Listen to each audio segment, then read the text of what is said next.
Ibu Bapak Saudara-saudara yang terkasih, kita memasuki Pekan Keluarga 8 November 2022. Kita akan bersama-sama membaca dan merenungkan firman Tuhan dari Ayub pasal 21 ayat 17 sampai 34. Sebelum itu mari kita bersatu hati, kita berdoa. Terima kasih Tuhan untuk kasih dan penyertaan-Mu dalam hidup kami. Dalam Pekan Keluarga saat ini kami hendak membaca merenungkan firman-Mu. Tuhan, kiranya Engkau yang menyertai setiap kami, agar firman ini tidak berlalu begitu saja, tetapi boleh tertanam dalam hati kami. Dan kami boleh menjadi pribadi-pribadi yang selalu melakukan kehendak Tuhan. Firman ini kiranya menguatkan kami juga dalam kehidupan kami secara pribadi, di tengah-tengah keluarga, persekutuan, dan kehidupan sosial masyarakat. Pun Tuhan, kiranya juga menyertai hamba yang akan menyampaikan firman-Mu, agar setiap kata yang keluar itu seturut dengan kehendak Tuhan. Hanya dalam nama Tuhan kami Yesus Kristus kami berdoa. Amin. Ayub pasal 21 ayat 17 sampai 34, demikian firman Tuhan. Betapa sering pelita orang fasik dipadamkan, kebinasaan menimpa mereka, dan kesakitan dibagikan Allah kepada mereka dalam murkanya. Mereka menjadi seperti jerami di depan angin, seperti sekam yang diterbangkan badai. Bencana untuk dia disimpan Allah bagi anak-anaknya. Sebaiknya orang itu sendiri diganjar Allah supaya sadar. Sebaiknya matanya sendiri melihat kebinasaannya dan ia sendiri minum dari murka yang maha kuasa. Karena peduli apa ia dengan keluarganya sesudah ia mati bila telah habis jumlah bulannya. Masakan kepada Allah diajarkan orang pengetahuan, kepada Dia yang mengadili mereka yang di tempat tinggi, yang seorang mati dengan masih penuh tenaga, dengan sangat tenang dan sentosa. Pinggangnya gemuk oleh lemak dan sumsum tulang-tulangnya masih segar. Yang lain mati dengan sakit hati, dengan tidak pernah merasakan kenikmatan. Tetapi sama-sama mereka terbaring di dalam debu dan berenga-renga berkeriapan di atas mereka.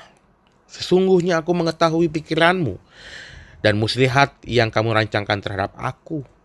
Katamu, di manakah rumah penguasa? Di mana kemah tempat kediaman orang-orang fasik? Belum pernahkah kamu bertanya-tanya kepada orang-orang yang di lewat jalan? Dapatkah kamu menyangkal petunjuk-petunjuk mereka bahwa orang-orang jahat terlindung pada hari kebinasaan dan diselamatkan pada hari murka Allah? Siapa yang akan langsung menggugat kelakuannya dan mengganjar perbuatannya? Dialah yang dibawa ke kuburan dan jiratnya dirawat orang dengan nyaman. Ia ditutupi oleh gumpalan-gumpalan tanah di lembah. Setiap orang mengikut dia, dan yang mendahului dia tidak terbilang banyaknya. Alangkah hampanya penghiburanmu bagiku. Semua jawabanmu hanyalah tipu daya. Demikian pembacaan kitab kita.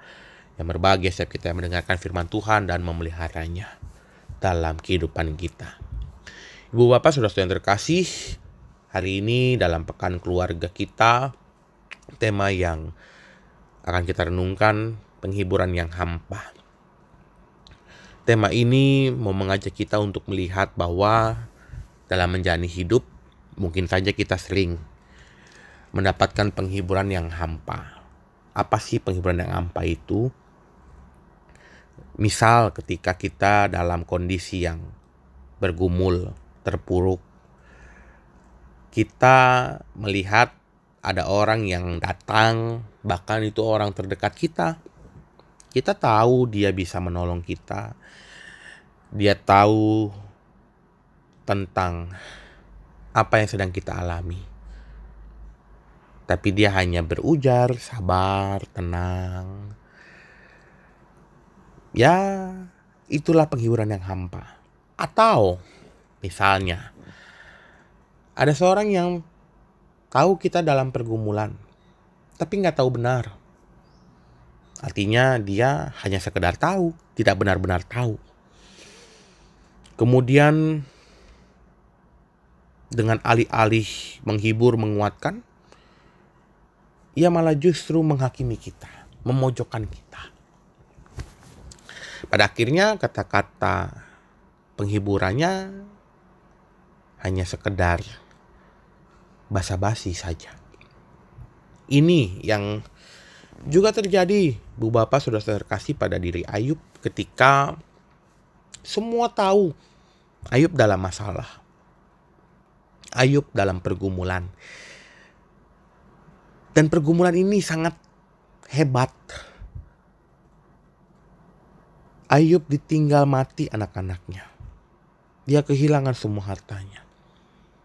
Bahkan ia menderita karena sakit yang dialami. Teman-temannya tahu bahwa Ayub ini orang yang saleh. Dan kita semua ketika membaca kisah Ayub, kita tahu Ayub adalah orang yang saleh. Dia tidak meninggalkan Allah meskipun pergumulan yang hebat itu menimpa dirinya.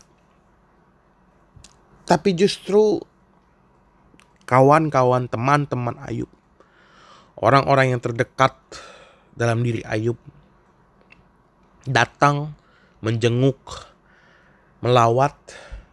Tetapi dalam lawatannya bukan penghiburan yang sejati yang diberikan, tetapi justru penghakiman. Maka jawaban Ayub atas diri Zofar dalam bacaan kitab kita kembali mau menegaskan bahwa ya pada akhirnya penghiburan yang sejati itu Allah berikan, bukan melalui orang-orang yang hadir. Meski kita sadar Bapak Ibu bahwa Allah juga memakai orang-orang terdekat kita untuk menghibur dan menguatkan kita. Tetapi seringkali juga kita mesti melihat apakah memang yang hadir itu benar-benar datangnya dari Allah, atau jangan-jangan mereka yang hadir punya motivasi. Ada banyak motivasinya. Mungkin pernah merasakan sakit hati dengan kita, lalu dalam pergumulan akhirnya ya basa-basi, menghibur, menguatkan, tapi di belakang menertawai. Atau yang paling sadis juga adalah ketika sama seperti yang dialami Ayub, hadir, memberikan penghiburan, tapi juga sekalian menghakimi. Zofar dan teman-teman Ayub datang melawat, datang memberikan motivasi, tapi berujung pada penghakiman. Mereka menyampaikan bahwa ya mungkin Ayub bagian dari orang-orang fasik. Mereka yang tidak mengetahui setiap kehendak Allah dan hidup sesuai dengan firman-Nya.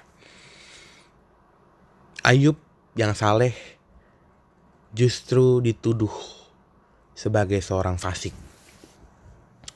Tentu itu sangat menyakitkan. Yang seharusnya memberikan motivasi dan penguatan, memberikan solusi yang terbaik, melakukan apa yang bisa dilakukan, tetapi justru menghakimi. Mungkin kita juga pernah mengalami atau berada di posisi Ayub. Tetapi kita hari ini mau diingatkan Ibu Bapak Saudara yang terkasih, penghiburan yang sejati itu datang dari Allah melalui orang-orang yang hadir di tengah-tengah kehidupan kita. Meski memang tidak semua orang hadir di tengah-tengah kehidupan kita itu memberikan penghiburan yang sejati yang datangnya dari Allah, karena banyak juga yang punya motivasi. Tapi kita sebagai seorang beriman, seorang yang diberikan akal budi oleh Allah, kita bisa melihat mana yang memang datangnya dari Allah dan memberikan kita kelegaan dalam setiap permasalahan dan pergumulan hidup. Maka dari itu kita mau diingatkan, sama seperti Ayub, kita mau terus bergantung kepada Allah. Setia, jangan meninggalkan Allah dalam setiap pergumulan kita, karena kita yakin dan percaya Allah akan memberikan penghiburan dan kekuatan agar kita dapat melalui setiap pergumulan yang kita hadapi. Jangan berpaling dari Allah, tetapi justru mendekatlah kepadanya. Kita juga melihat dan belajar dari sahabat-sahabat dan rekan-rekan Ayub. Mungkin juga kita pernah berada dalam posisi rekan-rekan Ayub. Kita datang untuk menghibur dan menguatkan rekan, saudara, bahkan keluarga dalam pergumulan yang dihadapi. Mungkin ada juga ketidaksengajaan kita